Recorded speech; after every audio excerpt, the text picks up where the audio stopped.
नमस्कार दोस्तों, अभी हम इस वीडियो में आप लोगों के लिए हिंदी वर्णिका भाग 2 का 80 वीवीआई ऑब्जेक्टिव क्वेश्चन बताने वाले हैं। अगर आप लोग इस ऑब्जेक्टिव क्वेश्चंस को याद कर लेते हैं तो आपको फाइनल एग्जाम में हिंदी वर्णिका भाग 2 का एक भी प्रश्न गलत नहीं होगा, ये हमारी गारंटी है। यदि आप चैनल पर नए हैं तो चैनल को सब्सक्राइब करके बेल आइकन ऑन कर दीजिए ताकि आगे आने वाले सभी वीडियो का नोटिफिकेशन आपको सबसे पहले प्राप्त हो। तो ज़्यादा समय नहीं लेते हुए क्वेश्चन की शुरुआत करते हैं। तो आज का पहला प्रश्न है, प्रश्न संख्या 1, मंगमा क्या बेचती थी? इसका सही जवाब है बी, दही।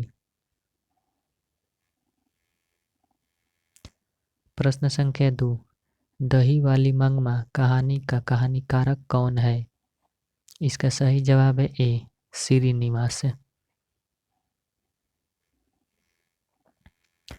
प्रश्न संख्या 3, दही वाली मंगमा कहानी का प्रमुख पात्र कौन है? इसका सही जवाब है बी, मंगमा।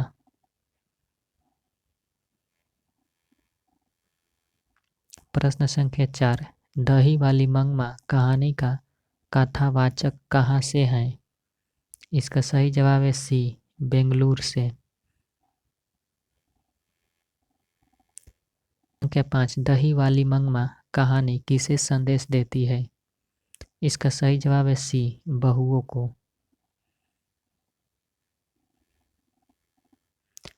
प्रश्न संख्या 6, मंगमा के परिवार में कुल कितने सदस्य थे? इसका सही जवाब है सी, 4। प्रश्न संख्या 7, श्रीनिवास का जन्म कहाँ हुआ था? इसका सही जवाब है डी, कर्नाटक में। प्रश्न संख्या 8, कथाकार को वर्षों से मंगमा कौन सी वस्तु दिया करती थी? इसका सही जवाब है डी, दही।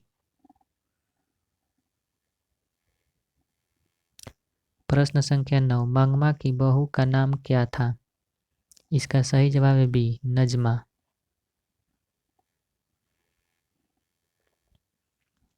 प्रश्न संख्या 10, दही वाली मंगमा किस भाषा में रचित कहानी है?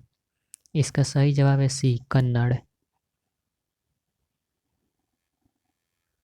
प्रश्न संख्या 11, दही वाली मंगमा कहानी का हिंदी अनुवादक कौन है? इसका सही जवाब है ए, बी आर नारायण। प्रश्न संख्या 12, रंगप्पा कौन था? इसका सही जवाब है डी, इनमें से कोई नहीं। रंगप्पा एक जुआड़ी था।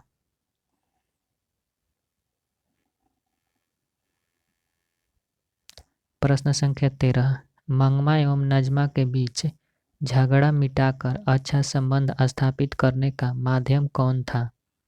इसका सही जवाब है बी, मंगमा का पोता।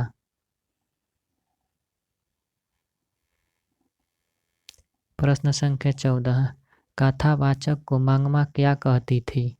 इसका सही जवाब है सी, माजी। संख्या 15, दही वाली मंगमा का कथावाचक कौन है? इसका सही जवाब है बी, बेंगलुरु की एक संभ्रांत महिला।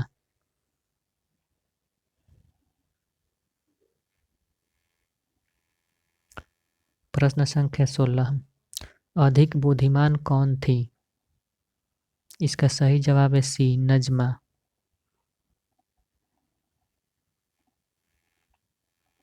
प्रश्न संख्या 17, मंगमा प्रतिनिधित्व करती है? इसका सही जवाब है बी, एक ग्रामीण महिला की।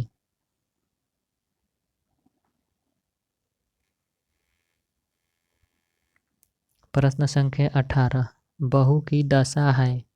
इसका सही जवाब है ए, मगरमच्छ सी।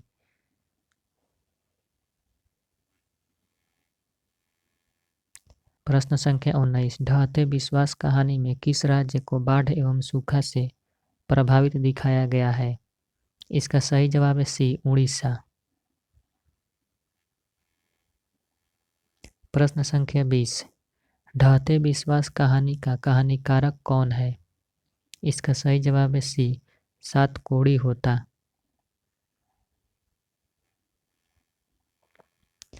प्रश्न संख्या 21, ढहते विश्वास कहानी का प्रमुख पात्र कौन है?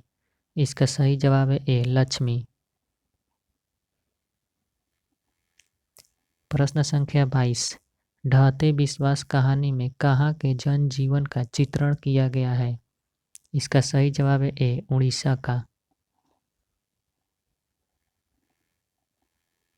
प्रश्न संख्या 23। ढहते विश्वास कहानी में किस नदी का वर्णन किया गया है?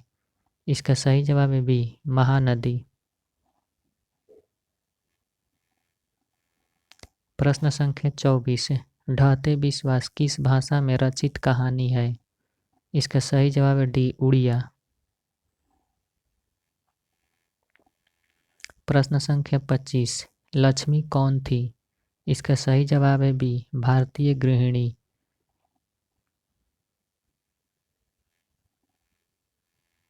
प्रश्न संख्या 26। लक्ष्मी के पास कितनी जमीन थी?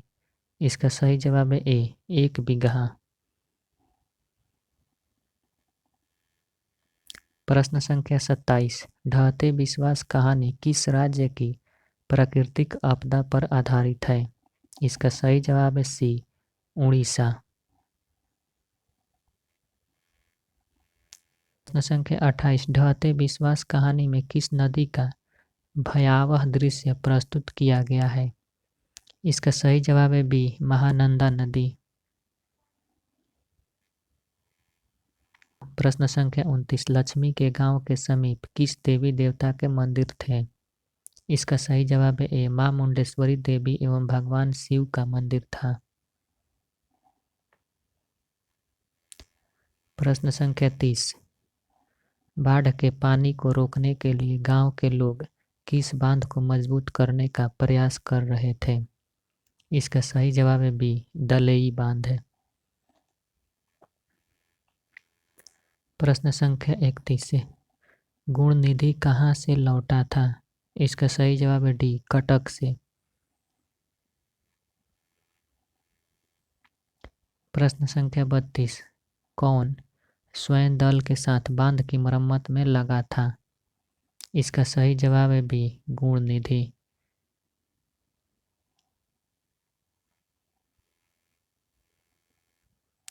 प्रश्न संख्या 33। मंगू किस कहानी की पात्र है? इसका सही जवाब है डी, मां। प्रश्न संख्या 34। मां कहानी का कहानीकार कौन है? इसका सही जवाब है बी, ईश्वर पेटेलकर।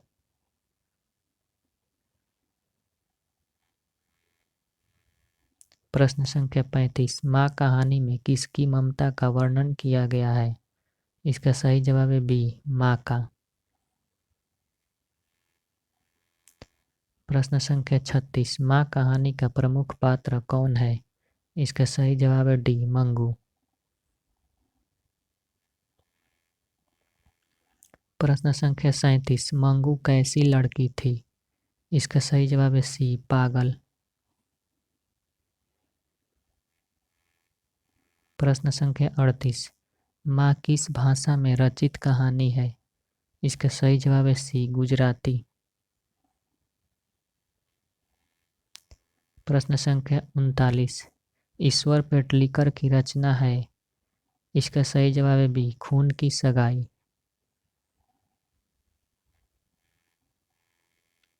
प्रश्न संख्या 40। माँ कहानी किनके द्वारा लिखा गया है? इसका सही जवाब है डी, ईश्वर पेटलिकर।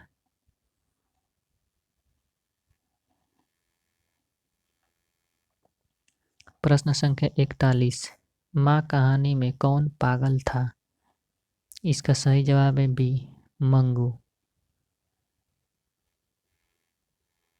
प्रश्न संख्या 42। किसके पागलपन में सुधार देख लोग मंगू की मां को अस्पताल जाने की सलाह दे रहे थे? इसका सही जवाब है ए, कुसुम।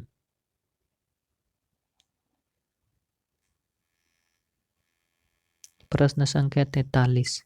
मंगू की उम्र कितनी थी? इसका सही जवाब है सी, 12 वर्ष। प्रश्न संख्या 44। मंगू की मां को कितने पुत्र थे? इसका सही जवाब है बी, 2।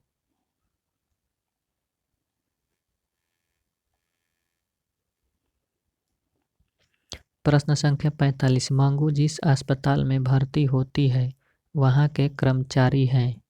इसका सही जवाब है ए व्यवहार कुशल। प्रश्न संख्या 46 कहानी का प्रधान पात्र है। इसका सही जवाब है सी माँ। प्रश्न संख्या 47 इस तरह पागल पुत्री को तो एक माँ ही पाल सकती है, यह किसकी उक्ति है। इसका सही जवाब है सी समाज के लोगों की।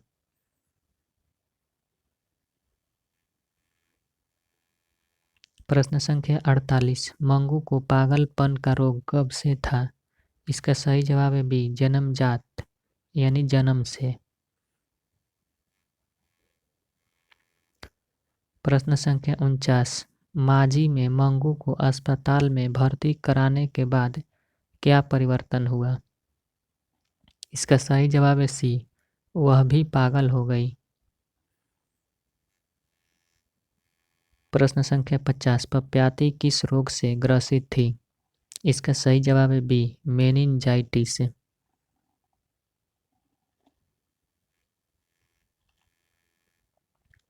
प्रश्न संख्या 51 नगर कहानी का कहानीकार कौन है। इसका सही जवाब है ए सुजाता।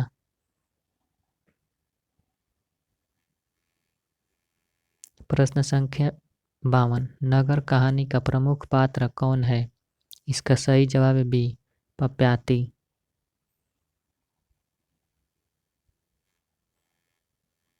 प्रश्न संख्या 53 नगर कहानी में किस नगर का वर्णन किया गया है। इसका सही जवाब है ए मदुरै का। प्रश्न संख्या 54 बल्ली अमाल की पुत्री कौन थी। इसका सही जवाब है बी पप्याती।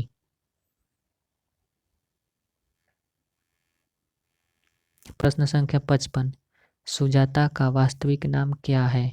इसका सही जवाब है बी एस रंगराजन।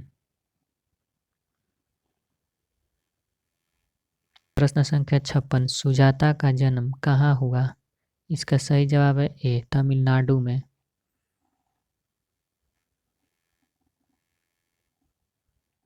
प्रश्न संख्या 57 सुजाता की लगभग कितनी कृतियां प्रकाशित हो चुकी हैं। इसका सही जवाब है बी 25 से अधिक।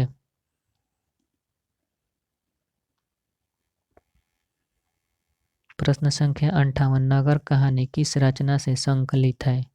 इसका सही जवाब है ए आधुनिक तमिल कहानियां।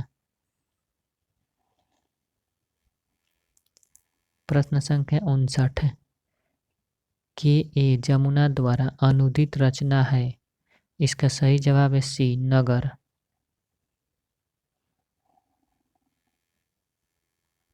प्रश्न संख्या 60 नगर कहानी में संदेश दिया गया है। इसका सही जवाब है बी नारियों को शिक्षित होना आवश्यक है। प्रश्न संख्या 61 पपाती कौन थी। इसका सही जवाब है सी बली अमाल की पुत्री। प्रश्न संख्या 62 पप्याती अस्पताल में भर्ती क्यों नहीं हो पाई। इसका सही जवाब है ए बली अम्माल की अशिक्षा के कारण।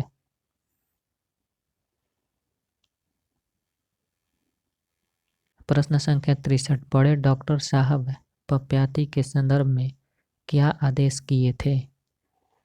इसका सही जवाब है बी अस्पताल में भर्ती करने हेतु। प्रश्न संख्या 64 सीता को अपने घर ही में कैसा महसूस होता है। इसका सही जवाब है ए घुटन महसूस होता है।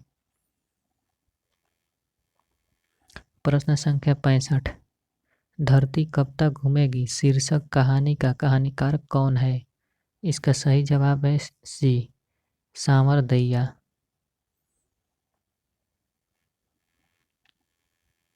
प्रश्न संख्या 66 धरती कब तक घूमेगी कहानी का प्रमुख पात्र कौन है। इसका सही जवाब है डी सीता।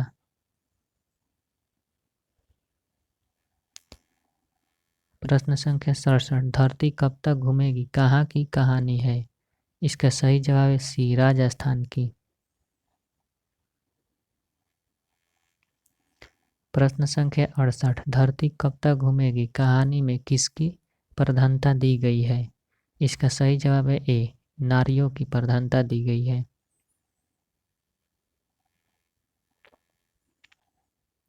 प्रश्न संख्या 69 धरती कब तक घूमेगी किस भाषा की रचना है? इसका सही जवाब है बी, राजस्थानी। प्रश्न संख्या 70 धरती कब तक घूमेगी के अनुवादक कौन है? इसका सही जवाब है डी, इनमें से कोई नहीं। प्रश्न संख्या 71 धरती कब तक घूमेगी संकलित है? इसका सही जवाब है ए, समकालीन भारतीय साहित्य से।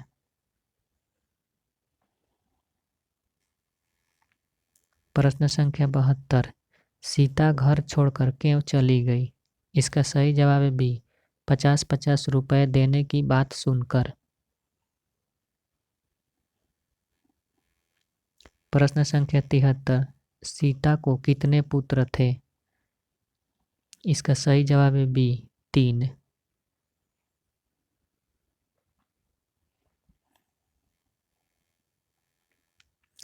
प्रश्न संख्या 74 सीता के बड़े लड़के का नाम था? इसका सही जवाब है बी, कैलाश।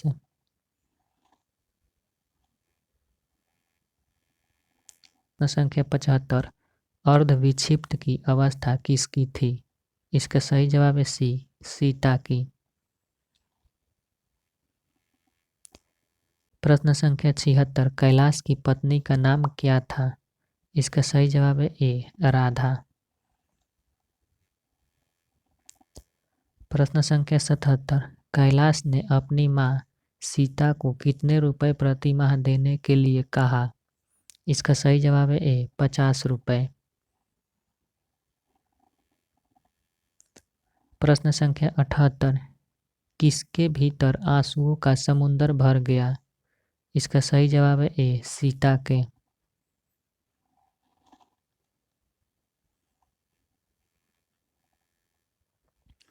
प्रश्न संख्या 79 सीता कितने कितने दिन एक लड़के के पास रहती थी? इसका सही जवाब है ए, एक एक महीना।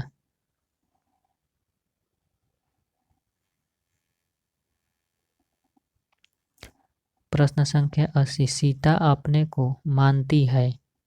सही जवाब है ए, भिखारिन।